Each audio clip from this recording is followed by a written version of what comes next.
Hi, I'm Locke Wilford. Get great offers on our award-winning lineup at Dublin Chevrolet. Come into Dublin Chevy Buick GMC and find your bonus tag today. Come into Dublin Chevrolet and get up to $11,000 off on a new Silverado. Come into Dublin Buick and get up to $6,000 off on select new Buicks. Find your Chevy bonus tag today at Dublin Chevrolet. Proud to be the only dealer you will ever need.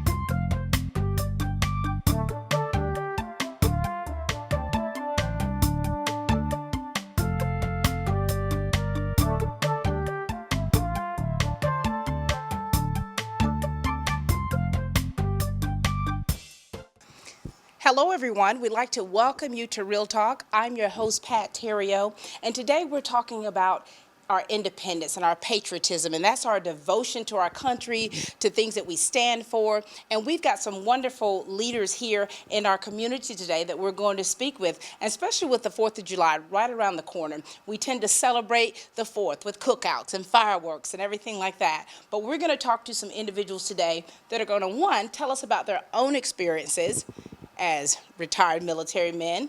We've got Mr. Utah Vines with us. How are you, sir? Doing fine. Good to see you. It's good to be here. Now, you all have been very busy at the VA, and especially with this time of the year. Definitely. There's a lot of programs. Having a new director, new leadership at the VA, adding some new flavor to the veteran experience. Absolutely. And let's talk a little bit about your veteran experience. Now, you were in the Army for 28 years.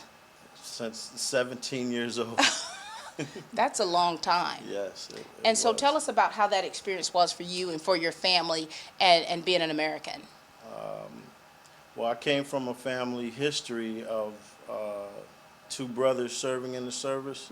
I had two brothers that were Vietnam veterans, and I followed in their path, and that's kind of unusual because most Vietnam veterans didn't have a great experience. Right. But one of the things my brother cautioned me was going to service and get a good skill, and it's a good thing. But he cautioned me about combat, and he was right. Yeah, yeah. And and so with you working, thank you so much for your service, by the way. We definitely want to make sure that we say that. And now here you are, 28 years in the Army, and now you're serving veterans. And you're around veterans who, and who have been part of various wars. How has that experience been for you? Serving veterans is therapeutic. It gives you a chance to see what the veteran experience is full circle. As you know, everybody doesn't serve 20 years or so. Right. They come in for different intervals, for different reasons. Accidents happen, combat-related accidents, training accidents. Yes. People get injured over the years and don't serve full terms. And working at the VA hospital, I get a chance to see the same faces that I saw in the ranks that are dealing with difficulties, And the thing that's therapeutic for me is I help the veterans to cope. Yeah. Add in a familiar face, familiar voice, and some guidance and inspiration. Absolutely. And and you see veterans all the time, and you see they have their, the ones that are even in wheelchairs, you'll see them with their flags flying, they're always wearing their hats, and they're wearing their pins, of course, and just showing their patriotism in the time that they have served. And you guys do a lot of programming there too to support that, don't you? Yes. Well, the military way of life is principled. I mean, there's a lot of values that you have to have in order to serve. Right. Because, just as the Constitution say, when you sign and you raise your hand saying that you're going to serve, you pledge to defend the Constitution, foreign against foreign enemies and domestic enemies. Absolutely. And that normally takes you to different places. So you have to have a principled lifestyle. And there's certain principles that you do live by, which are loyalty, duty, respect, selfless service, honor, integrity, and personal courage, which creates a bond. I mean, if you didn't have that patriotism before you went in, Right. you to get put in military situations, they instill that in you, Yeah. so that you're able to go and fulfill those missions that Yeah. are given to you by your superiors. Absolutely. And I've always, being patriotic, so to speak, when my kid's father was in the Army, I mean, as an Army spouse for 20 years, and you're talking about what we witnessed was like the other end, of that perspective, to where when the soldiers go off to war and the families are left behind, and what that means. Yes. And so we were definitely patriotic, because sometimes we would be in places where we were the only military, and you would see people, you would see civilians is what we would say, and they would wave their flags, and they would, thank God for our troops, our soldiers, our military men and women. And it warmed my heart to have that kind of support, and to being in the position that I was, with my family member being deployed, and all of those different emotions that we felt. And so how is it for you when you see out here in the community the support, or the lack thereof, perhaps in certain cases? That's, what feeling does that give you? Well, it's an overwhelming feeling, Yeah. and I thank you for your service, Yes. because Yeah. spouses and dependents, they serve as well.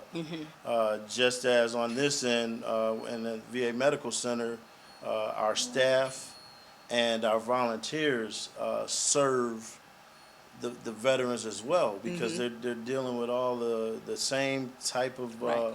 emotional attachment, the same commitment. You're worried about your spouse or Yeah. in harm's way. Our volunteers and our staff are worried about the veterans Right. recovering from going in harm's way. So there's an equal an equal amount of attention paid to the staff and families of veterans that serve just as well as the ones on active duty. Absolutely. And so now you see that so many things are happening here in our world, and you're talking about, being proud to be an American. And there's so many things that, have been happening, where things have been dividing us, as a people, as a nation. And what are your thoughts concerning that? Well, I live, like I said, by those basic principles. Right. And when it comes to bias, everybody has an opinion. That's why we sign up and swear to protect and defend the Constitution. Right. So that everybody has those rights and those opinions. We all know that right is right and wrong is wrong. That's not a new puzzle. Right. It's just how people react to it. Everybody's entitled to their opinion. They're entitled to their free speech. That's why I signed up. That's why I would commit my life to defending those principles. So. And do you think that because you've been in the military for so long, that gives you more of a, your foundation is very solid with what you, as far as what you're translating about our independence, about our freedom, about those issues. Do you find your military experience has any kind of influence on that? My military experience was extremely diversified. Yeah. Dealing with different cultures, living, working in the same environment with people that are totally opposite, from totally different ends of the earth, but we develop teamwork. Yes. And learn how to survive. And I wish You know, a lot of veterans say, I wish people would have to go in the military mandatory. Well, that's not our country, but it would do a lot of good as far as team building and getting people to understand that outside of the color of your skin, you're the same person. Everybody has different personalities and different beliefs, and nobody has the same value system. But we can accept that, and we can learn how to, you know, live together, work together, and go on about our business. Absolutely. That's so well said. Now let's talk about some of the things that you guys just did with the veterans leading up into, you know, 4th of July weekend. Right. At the medical center, which I'm a voluntary service specialist, we did a lot of different events that were aimed towards enhancing the veterans' experience. One of those things were we had the Soldiers Angels, who are a veteran service organization. They volunteer nationally, but they gave us a large donation of coffee and Girl Scout cookies. They organized the sweet treats and the energy. Yeah, yeah. So what we did is we started off the morning with our director, our new director, Miss Mary Alice Morrow. She took a photo op with our Soldiers Angels, our representative, and other volunteers, and then we planned a lapel pin giveaway. They had the U.S. flag on it and an eagle, and our leadership provided a lapel pin to every inpatient veteran and thanked them for their service because Independence Day, as most federal holidays, are for people that fought for our freedoms.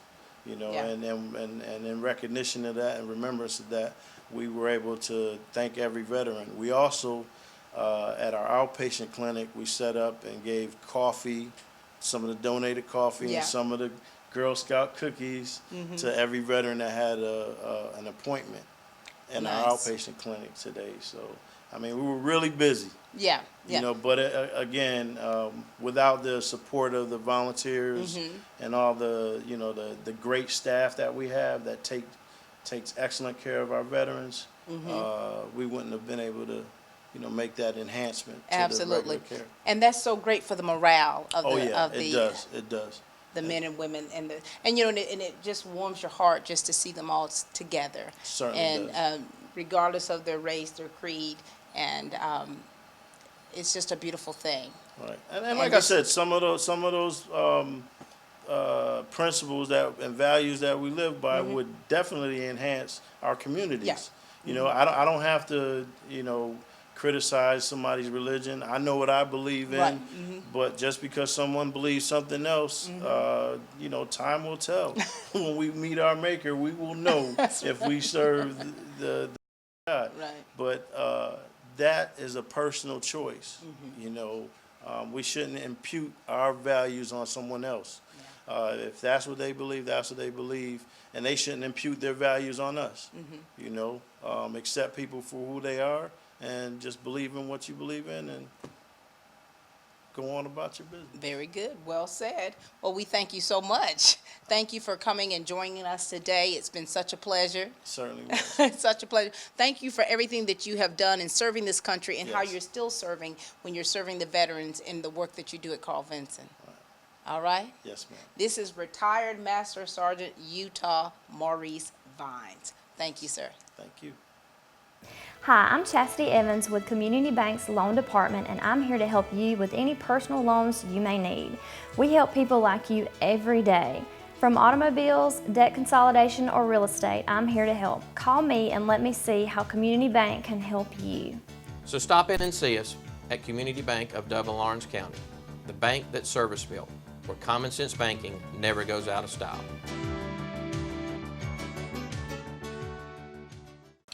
You know, ladies and gentlemen, it's such a pleasure to meet these men today and they're talking about their experiences, and they're talking about how they themselves and the positions that they're in, how they share the love for our country and our independence and the patriotism that our nation definitely are so thankful to have.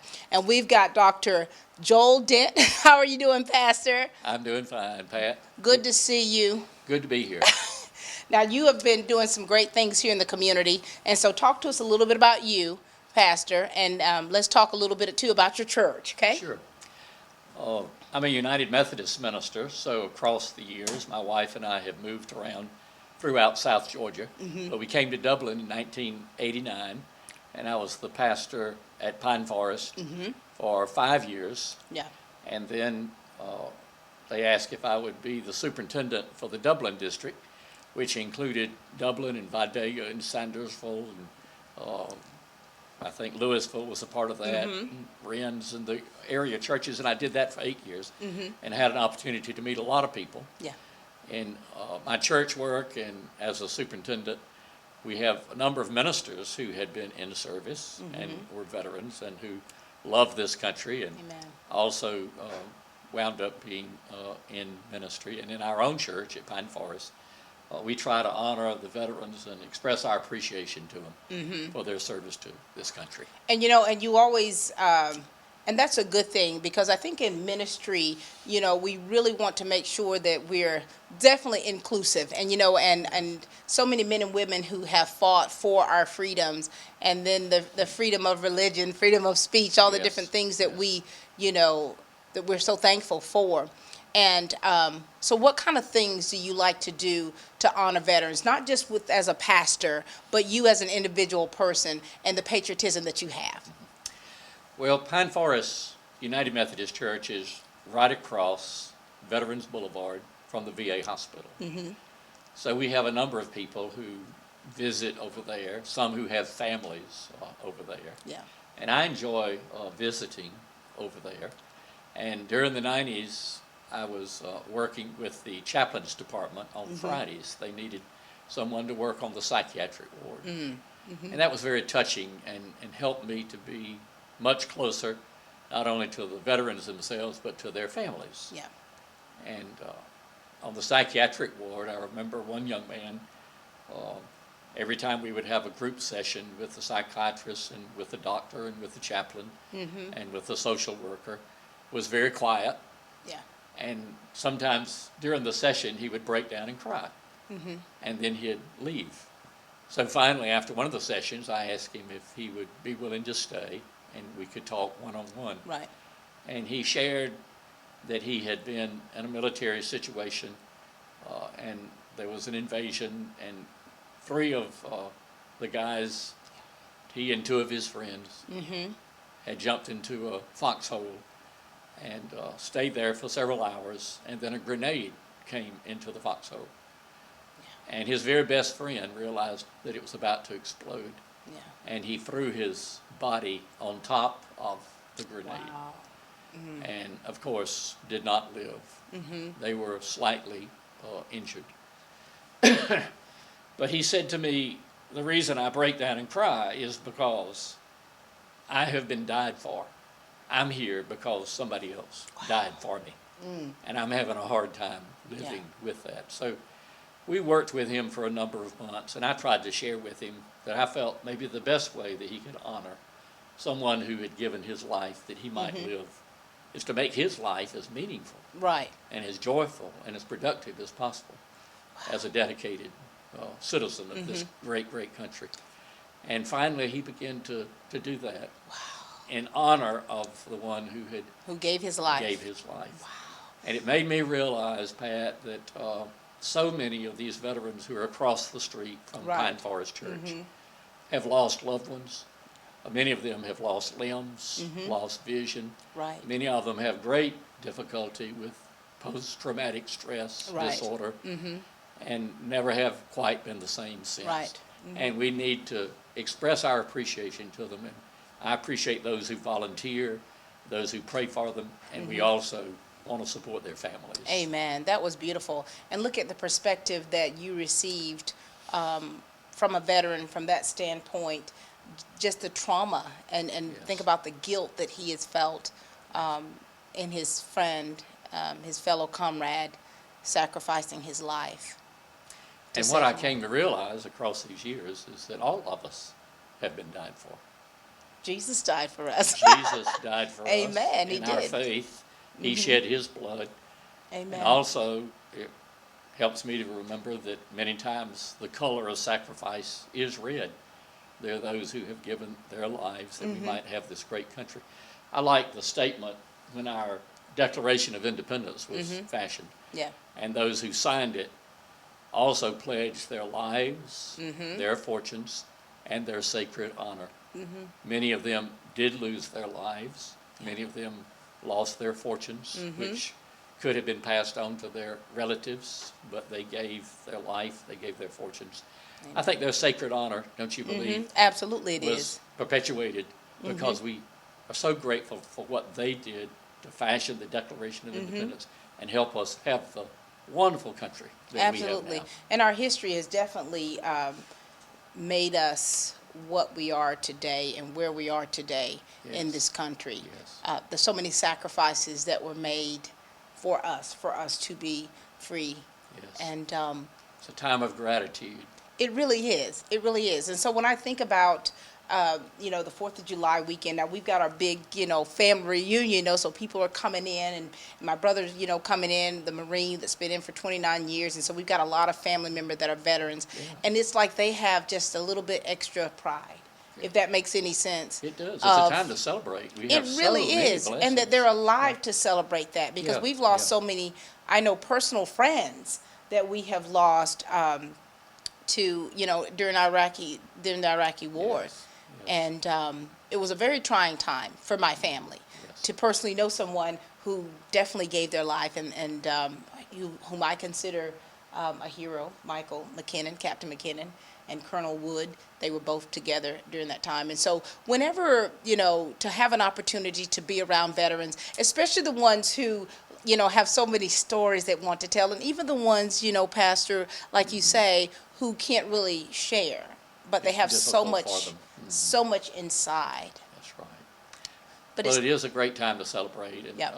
I enjoy that part of the 4th of July too. It's great to eat watermelon and go swimming and be in with your neighbors and go to a ball game. And that's right. And it's a fireworks. great- What about That's fireworks? right, fireworks. Now they're legal in Georgia. It's a great country, and we It need is. to celebrate. And then there are those sacred moments where we have worship. Yeah. The hymns that are patriotic, I think, touch all of us. It's just a great time, and I hope it's going to be a great weekend for Absolutely. all of us. Absolutely. And and Pastor, in the element that you serve and have served, we thank you, because we know that you have had to be in the presence of a lot of men and women who have experienced a lot of different things. Yeah. And That's one advantage of also being a pastoral counselor, because there's so many who have died and their families had to walk through the valley, and they still carry a great deal of grief, Yes. as some in your family. I think it's touched every family. yeah, But in those moments, God can heal, and he can help us to grieve, yes. but not as those who have no hope, because we do have hope All right. in Christ. And we have a great country, and I believe it is more and more we need to move toward being one nation under God, Under God. and to be grateful so much for those Christian principles that helped fashion America. They absolutely We did. sort of moved away from some of those, but hopefully that'll help us to say we need to straighten some of this out. That's right. And we are one nation, we are Amen. one people. God recognizes all of us, regardless of our abilities, He does. or our limitations, or the color of our skin, Amen. or our faith. So God bless America. Amen. God bless America. And God bless you, Pastor. Thank you. Such an honor to see you and speak with you today. Thank you. All God right. bless you, Pat. God bless you. This is Pastor Joel Dent, everyone. Hello, Middle Georgia. Graham Slater here for Dublin Ford Lincoln, and I'd like to introduce you to the family of Ford cars. Come in today and check out the Ford Fiesta, the Ford Focus, and the Ford Fusion. These mile-per-gallon savvy and tech-smart vehicles are designed with you in mind. Ford has an impressive lineup of new cars, In fact, Ford cars offer what customers want most: fuel economy, technology, safety, and outstanding performance. You'll also discover Ford cars of innovative design, including dramatic interiors and stunning exteriors. Come experience true American innovation at Dublin Ford Lincoln. Remember, others call you customer, we call you friend. All right, ladies and gentlemen, it has been such a very interesting show, getting the different perspectives from veterans and from pastors. And we've got one of TV 35's favorites here. We've got Pastor Reginald May of Wabash Church of God. How are you, Pastor? Doing well, doing well. Good to see you. Good to be seen. Good Hadn't, to see you as well. Hadn't seen you since National Day of Prayer. I tell you, what a time. What a time.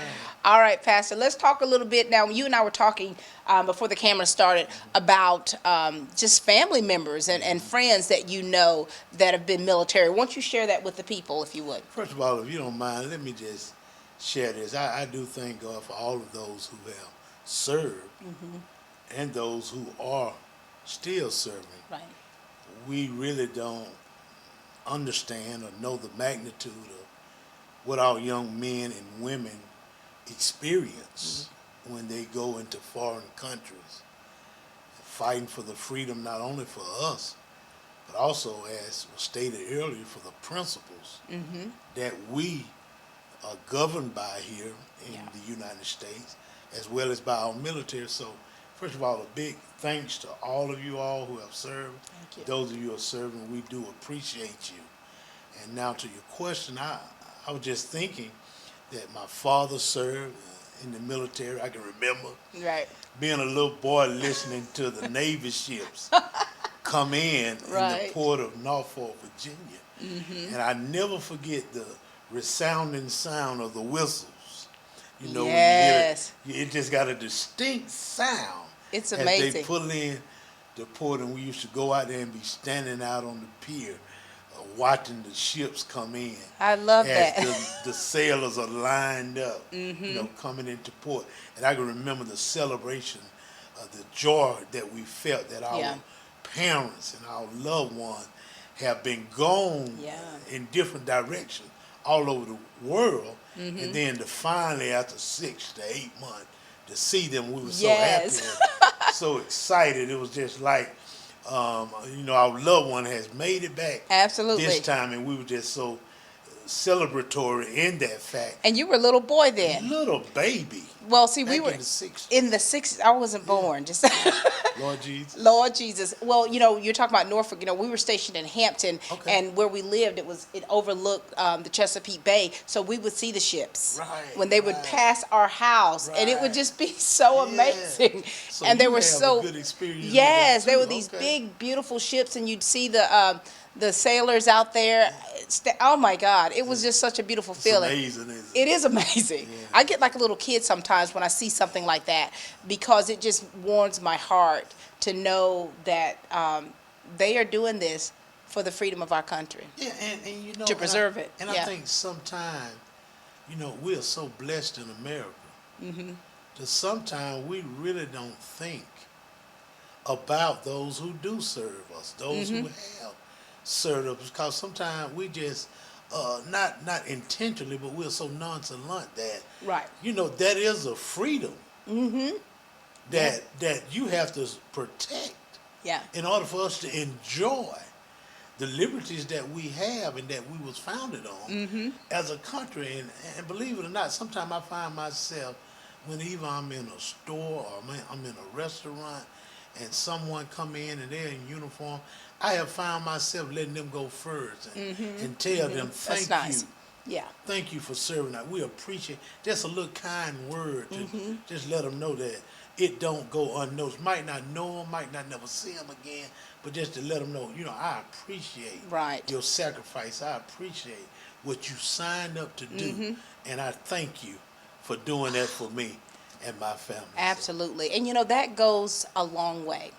That goes a long way. And with me, I'm the same with you. I'm very conversational with people, and so if I see them with any kind of, you know, garb or memorabilia or hat that shows that they've served, I always try to strike a conversation up with them and to let them know just how much they're appreciated. Yes, I think it's a tremendous show of gratitude on our part, whether we know the individual or not. Right. You know, because like I heard previously, you know, you got people out there who lost limbs. Their lives have been changed Forever. forever.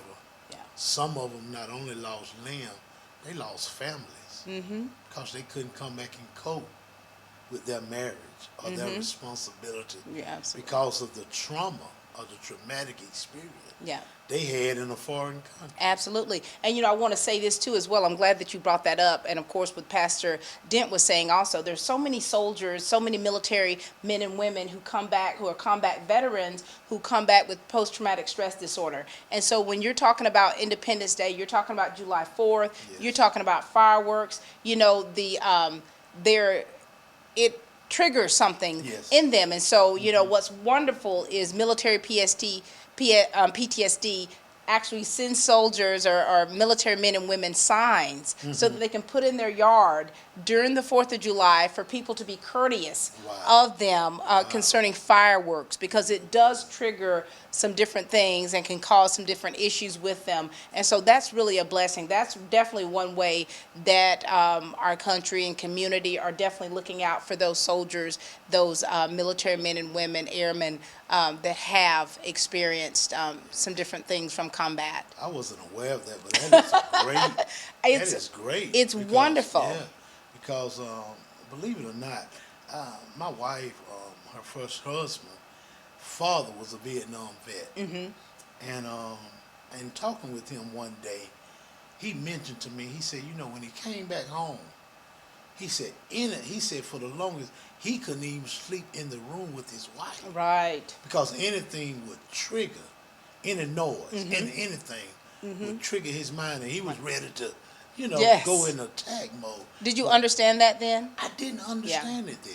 I really didn't, but I felt him because I listened to him, you know, and I really allowed him to express himself, because I never been in combat like that. I never been, you know, but when he was sharing it with me, and I was just thinking, and I just said, man, thank you. Right. You know, thank you for serving, because we never really understand that experience when you haven't been there.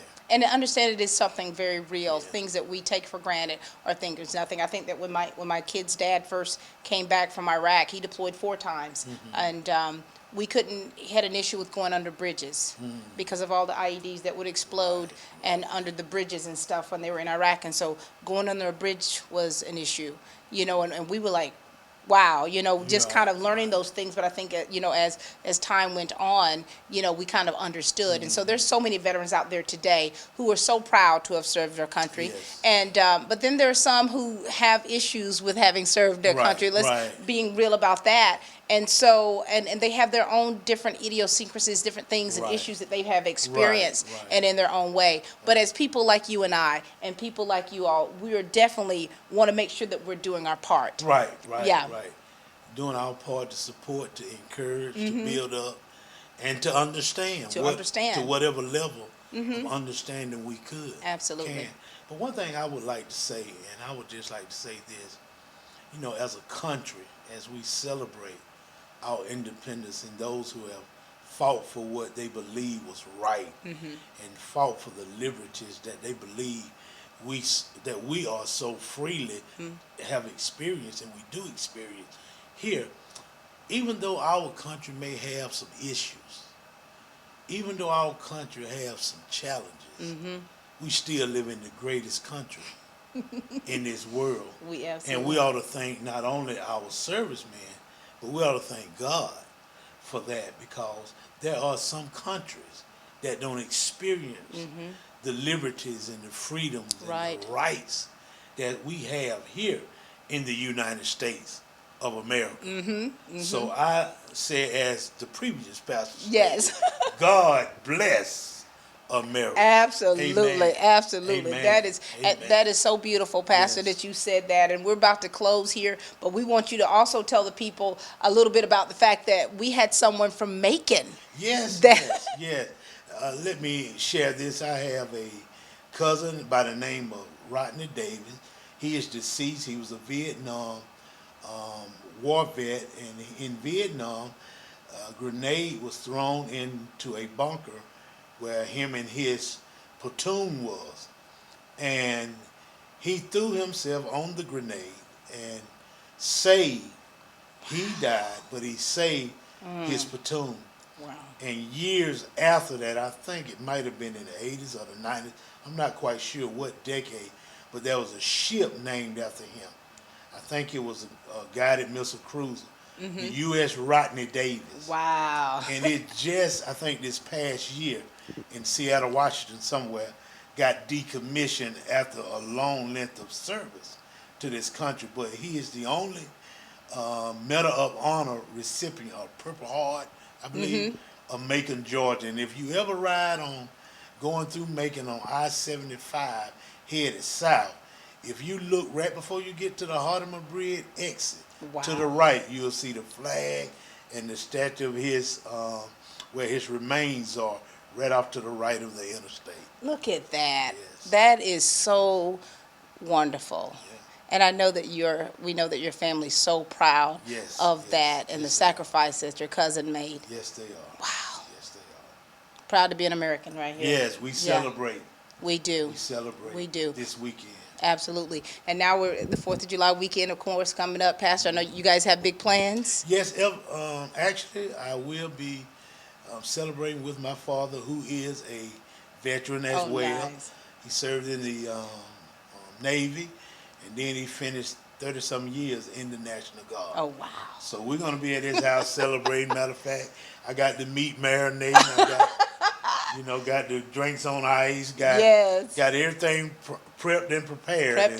And we're waiting for Saturday, the Lord's will. We're going to, all of my siblings and our family is going to invade his premises. Oh, that's going to be nice. We're going to have a wonderful time. That's going to be nice. And, so I want to leave you all with this word here.